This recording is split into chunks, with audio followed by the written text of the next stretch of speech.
Hi all, இன்றைக்கி என்ன பார்க்க போகிறோம் அப்படின்னா வீக்கெண்ட் vlog தான். வாங்க வீடியோக்குள்ளே போகலாம். நான் உங்களை லாங் வீடியோ மூலமாக பார்த்து ரொம்ப நாள் ஆச்சு இல்லை, கிட்டத்தட்ட ஒரு 1 month 1 or 2 months ஆயிருக்கும். வீடியோலாம் எடுத்தாச்சு, எடிட் பண்ணதான் கொஞ்சம் லேட் ஆகிடுச்சு. இனிமேல் வந்துட்டு 2 weeks ஒன்ஸ் ஆச்சு நான் அப்டேட் பண்ண பார்க்குறேன். வாங்க வீடியோக்குள்ளே போகலாம். இந்த வீடியோ எடுத்து எப்படியும் ஒரு 1 month இருக்கும். அப்போ வந்து கையலுக்கு செம்ம ஃபீவர். சரி எங்கேயாச்சும் போகலான்னா கூட்டம் இல்லாத இடத்துக்கு போகலாம் அப்படின்னு சொல்லிட்டு கோயிலுக்கு போனோம். ஸோ அம்மா வீட்டுக்கு பக்கத்துலேயே இருக்க கந்தாஸ்ரம முருகன் கோயிலுக்கு தான் போனோம். நான், என் தம்பி, என் அம்மா, கையில் நாங்கள் 4 பேரும் போனோம். நான் ஆல்ரெடி சொல்லியிருக்கேன்ல, ஜென்ரலாகவே எனக்கு கோயிலுக்கு போகிறது பிடிக்கும். அதுலேயும் முருகர் கோயில்னால் சொல்லவே வேண்டாம். இந்த கோயில் அம்மா வீட்டிலேருந்து ஒரு 10 kilometersக்குள்ளே வரும். இந்த கோயிலை கந்தகிரின்னு கூட சொல்லுவாங்க. இந்த கோயிலை யார் கட்டியிருக்கா அப்படின்னா 20th century லாஸ்ட் ஹாஃபில் சுவாமி சந்தானந்த சரஸ்வதி அப்படின்னு ஒருத்தர் வந்து கட்டியிருக்காரு. இவர் வந்து ரமண மகரிஷியோட சீடர் அப்படின்னு சொல்கிறாங்க. இந்த மலையோட சரௌண்டிங்ஸோ என்விரான்மெண்ட்டோ எப்படி இருக்கும் அப்படின்னா, ஒரு பக்கம் பார்த்திங்கன்னா கன்னிமா ரோடு இருக்கும், அப்புறம் இன்னொரு பக்கம் பார்த்திங்கன்னா ஜருகு மலை, அதாவது கந்தகிரியை தான் ஜருகு மலைன்னு சொல்கிறாங்க. ஸோ ஒரு க்ளவுட்ஸுக்கு நடுவில் தான் இந்த மலை வந்துட்டு இருக்குது.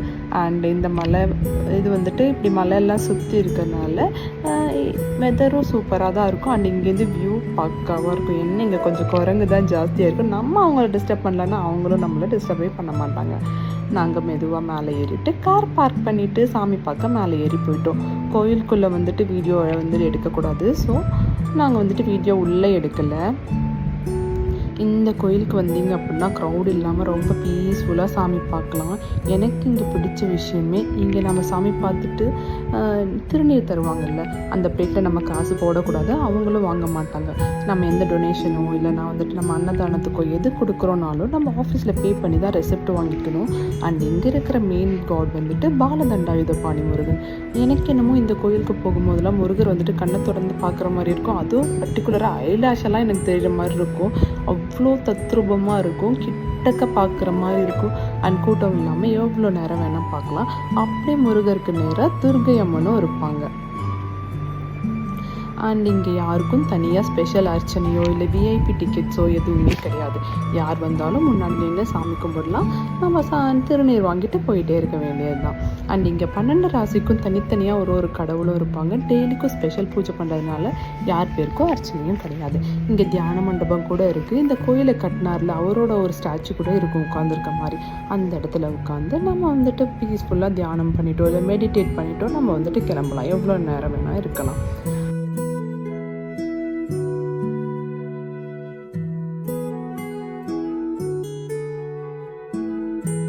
அண்ட் சாமி எல்லாம் உள்ளே பார்த்துட்டு நிம்மதியாக வெளியில் வந்தோன்னா பெரிய பெரிய சிலையில் பிள்ளையார், ஆஞ்சநேயர் இந்த மாதிரி வந்துட்டு ஒரு 4-5 சிலை இருக்கும்.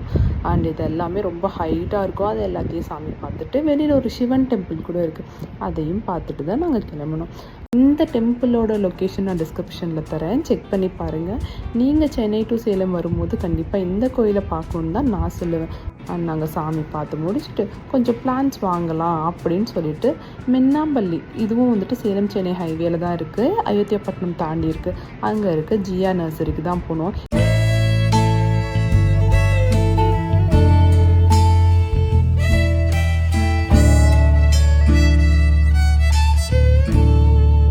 இப்போ கொஞ்ச நாளாக மறுபடியும் பிளான்ஸ் மேலே கிரேஸ் வர ஸ்டார்ட் ஆகிடுச்சு. ஸோ அங்கே போனோம். கண்டிப்பாக ஹரிஷ் வந்தால் இதுக்கு வந்துட்டு அலோவ் பண்ண மாட்டாங்க. ஏன்னா அவங்களுக்கு பெருசாக இன்ட்ரெஸ்ட் கிடையாது, தம்பி தானே, அதனால் அவன் சொல்கிற இடத்துக்கெல்லாம் கூட்டிகிட்டு போவான். அண்ட் அங்கே போயிட்டு பிளான்ஸ் பார்க்க போயிட்டோம். அது வந்துட்டு செம்ம பெரிய வந்துட்டு நர்சரின்னு தான் சொல்லணும். எப்படியும் ஒரு 1 to 2 hectares இருக்கும். அங்கே உள்ளே போயிட்டு நான் பயங்கரமாக எக்ஸைட் ஆகிட்டேன். ஒரு வீடியோலையும் நான் சொல்வேன்ல, கையால் தான் எக்ஸைட் ஆவான். ஆனால் இந்த தடவை நான் எக்ஸைட் ஆகிட்டேன், அவவா கடுப்பாயிட்டா, காண்டாயிட்டா, போகலாம் வீட்டுக்கு அப்படின்னு சொல்லிட்டு. அண்ட் உள்ளே போயிட்டு ஒரு பிளான்ஸாக செக் பண்ணி பார்த்துட்டு, நாம கேட்போம் ஃபஸ்ட்டு ரோஸ் செடி தான். ஸோ நான் அதுவும் நமக்கு பிடிச்ச ஃபேவரட்டான பர்பிள் கலர் வேறு இருந்துச்சா, பர்பிள் ரோஸும் எல்லா ரோஸும் நான் வாங்கினேன். அதுக்கப்புறமேட்டு அம்மா சாமந்தி பூ தான் வாங்கினாங்க. என் தம்பிக்கு இந்த பூச்செடியெல்லாம் வேணாம், வேஸ்ட்டுன்னு அவன் வாங்க மாட்டான். ஸோ அவன் ஒரு மாங்காய் மரமும் அதுக்கப்புறமேட்டு ஒரு ஸ்வீட் லைமும் வாங்கினான். எல்லாத்தையும் வாங்கிட்டு அப்படியே திரும்பி பார்த்தப்போ ஒரு ஆரஞ்சு செடி இருந்துச்சு. அது என்னோட ஹைட்டு தான் இருக்கும். ஆனால் அதில் பார்த்திங்கன்னா ஒரு 5 to 6 ஆரஞ்சு, அதுவும் பெரிய பெரிய ஆரஞ்சாகவே இருந்துச்சு.